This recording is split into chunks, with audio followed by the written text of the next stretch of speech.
Hello everyone. I recently, finished today I think, or yesterday, the challenge that Meri set in the JB5 group, and it was to do a page over 5 days, and this is what I did. So day one was to add text. I think you can probably see that there. So the text covered the whole page. It was some book pages that I had ripped out of a book I have been altering. So it already had some colour on it, and the black dots and that was already on the text. So I did that. Day two was to analyse the text and to choose a word or words that stood out. So I chose this word here, disdainfully. That just seemed to stand out. There was another one here, uncertain, and there was something under here that I highlighted as well, but I can't remember what that was now. And the text was from a book. Oh, now what was it? I think the girl's name was Abby, anyhow, in the story. I didn't actually read the story, but it was on this page anyhow. There was stuff about horses and horse riding and stables and whatnot. So day three was to choose a focal image to illustrate the word that we've chosen, which was disdainfully.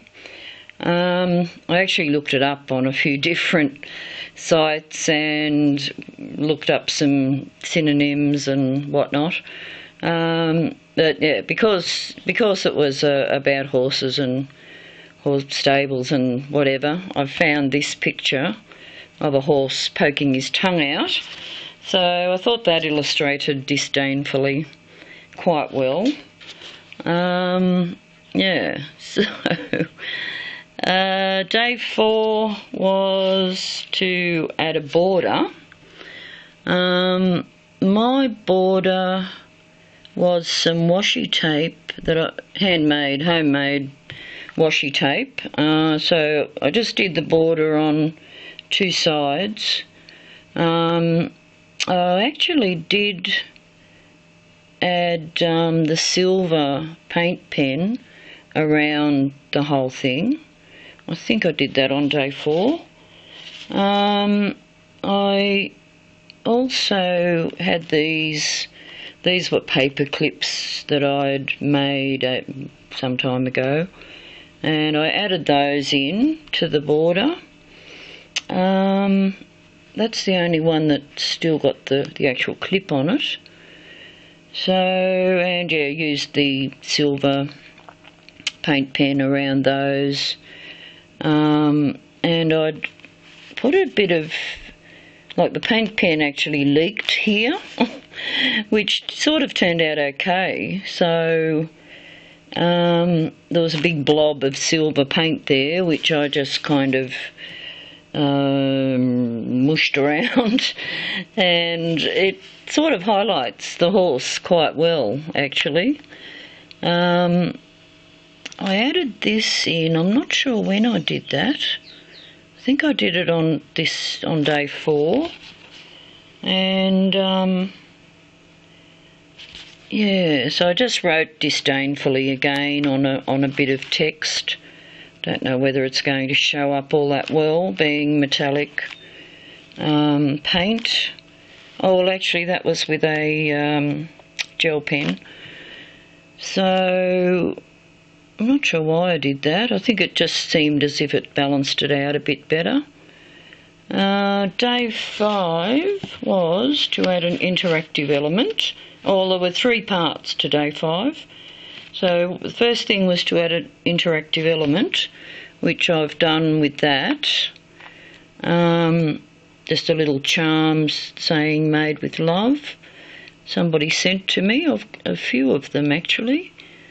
Now I've tied it onto the clip, paper clip, and I may add some more on later, because this is actually there's a few pages in this little envelope book that I made ages ago as well. So that's the interactive element. Meri said to sign the page, which I've done there. There was a paper clip on that that's come off during this process.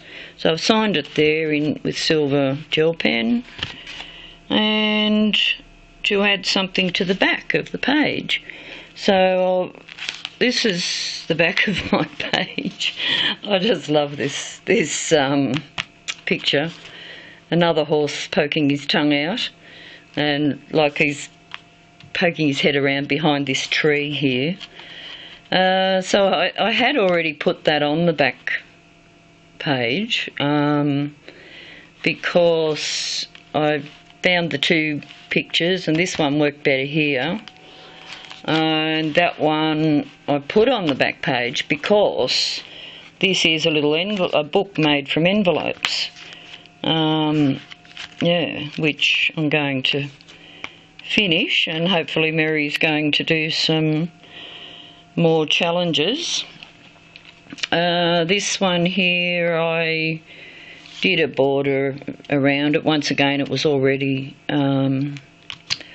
painted or coloured. I don't know whether it was paint or what it was, but anyhow, it was already coloured. So I used the silver paint pen and just made that an actual page like that, and just did a bit of doodling in between, in the borders. So I don't do doodling very much, but I quite like that. And oh yeah, that was another thing on day one when we added the text. I ripped my text pages up and added them, and I think Meri also said to accentuate the text. So that's what I did. That's not all that obvious on. Oh, there's a bit you can see on the front page with that. Like I went around the shapes of the ripped out bits, so you can sort of see it here better. So I did that on the front page as well. Oh, we almost got through this video without the dogs, but he just decided to have a little bit of a bark then. So I think that's all. Meri did some free play on day 5 as well. I don't think I did any more. Yeah, so this could almost count for free play, I guess. Yeah, because when she said to do something on the back of the page, I already had, as I said, already had that there, and so I did that around that cheeky image. Yeah, so it was really fun. I thoroughly enjoyed taking Meri's challenge, and I'm looking forward to more. Thanks for watching, everyone. Bye for now.